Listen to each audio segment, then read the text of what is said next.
Nous célébrons ce soir le 40e anniversaire du Festival du Pointu avec une soirée de contes, de chansons d'autrefois et de musique d'inspiration traditionnelle.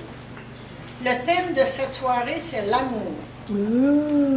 Formé à l'hiver 2009, le collectif des Morphileurs de la Souvenance veut promouvoir le patrimoine et la mémoire collective de Saint-Just-du-Lac. Notre nom, les Morphileurs, provient d'une tradition de pêche propre à Saint-Just. Il n'y a pas si longtemps, en prévision de la pêche au pointu, on morphilait la raie. C'est-à-dire qu'on posait des bouées et des pesées sur le filet. La réussite de la pêche reposait en grande partie sur l'habileté et la patience du morphileur. On se rappelle qu'une fois le morphilage et la pêche terminée, on fêtait dans les maisons à coups de chansons, de violons, de danse et de contes. Ce soir, c'est cette ambiance que nous vous invitons à partager avec nous en toute simplicité. En deuxième partie, les musiciens de corde à fond et du vieil orchet vous invitent à danser et à chanter avec eux. Bonne veillée à tous.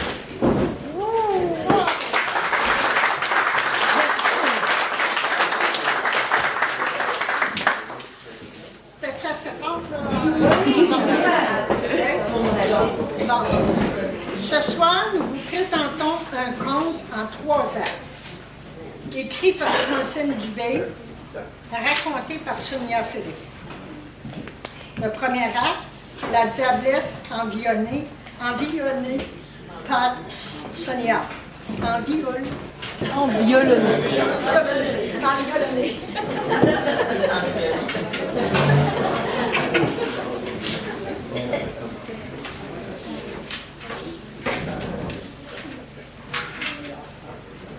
Le violonneux arriva ce soir-là sans trop se presser au café où se déroulait la fête. Une arrivée 1000 fois répétée, mais toujours sur un ton différent.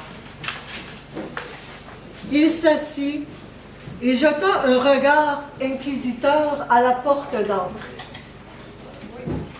Allait-il venir ce soir? Sous quelle forme prendrait-il derrière son violon?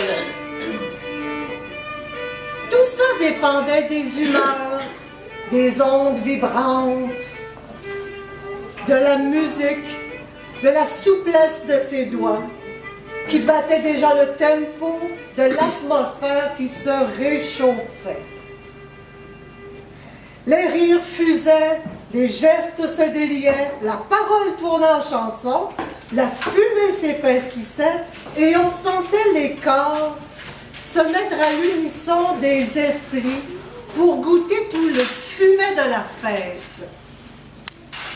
Enfin, le violonneux s'installa, tâta le pouls de son violon et commençait à jouer, malgré lui, un de ses airs ensourcelants, comme une nuit chaude d'été sur le bord de la mer Témiscouate. Pour un violonneux, c'est l'honneur suprême.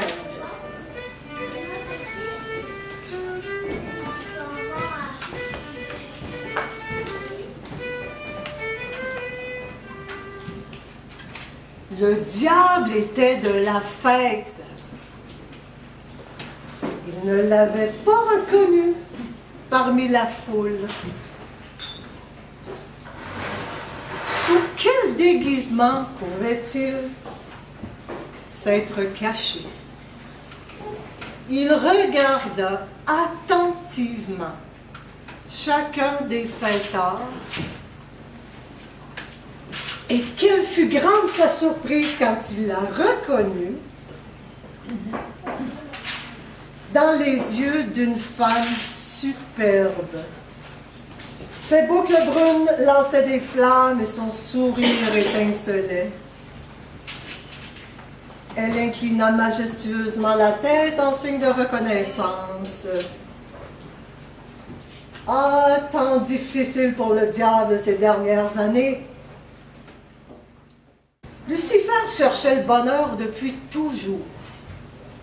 Il avait tout d'abord essayé de le trouver parmi les gens riches et célèbres. Mais quel ennui! Quelle hypocrisie! Quelle convoitise se dégageait de ces gens si soi-disant bien pensants qui dédaignaient depuis belle lurette le violon, la turluture, la gigue. Ah! Ils ne trouvaient d'autre intérêt que dans l'argent et le pouvoir. On a beau être Lucifer, grand archange parmi les grands, mais raison de plus, on évolue. L'argent était pour lui une vieillotte chose, utile, mais sans plus. Au temps de l'or pesant, au moins il pouvait le caresser tant il était beau et brillant. Mais aujourd'hui, du vulgaire papier, puant la misère, peint à l'effigie de la femme la plus statique et la plus riche du monde, la nasillarde reine d'Angleterre. Oh, donc notre pauvre diable se mit à parcourir le monde en longueur, en largeur, en profondeur pour observer les gens. Il en remarqua une race qu'on pouvait observer en beaucoup de lieux et de temps. Des gens simples, à la folie joyeuse dans la tête, la danse aux jambes, le geste facile, du rire au cœur, du plaisir au ventre et des belles couleurs tout autour d'eux. À regarder de plus près, il remarqua que le début du 21e siècle se démarquait par des airs de flûte bienfaisante, des accordéons tout en tango, des sitars mystérieuses, des pianos jazzés quand tout à coup, il entendit, sur le bord de la mer Témiscouata, un violon si profond, si chantant, si majestueux, qu'il se transforma en femme et entra dans la danse. C'est là que la diablesse trouva le violonneux et l'ensorcela. On ne sait plus si c'est le violonneux qui s'endiabla ou si c'est la diablesse qui s'enviolonna, mais on sentit au matin qu'une autre nouvelle s'était levée, apportant avec elle la naissance de jours nouveaux et meilleurs.